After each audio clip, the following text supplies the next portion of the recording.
పాపంతో మరణిస్తే పాతాళమేనని,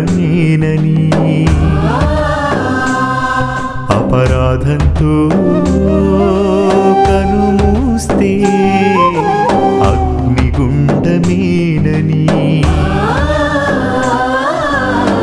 ప్రాణమిచ్చి పాపమంతా కడిగానుగా, వాక్యమిచ్చి హృదయ శుద్ధి చేశానుగా, పరిశుద్ధుడవై పరలోకం చూస్తావని, పరలోకం చేర్చుటకే వచ్చానుగా.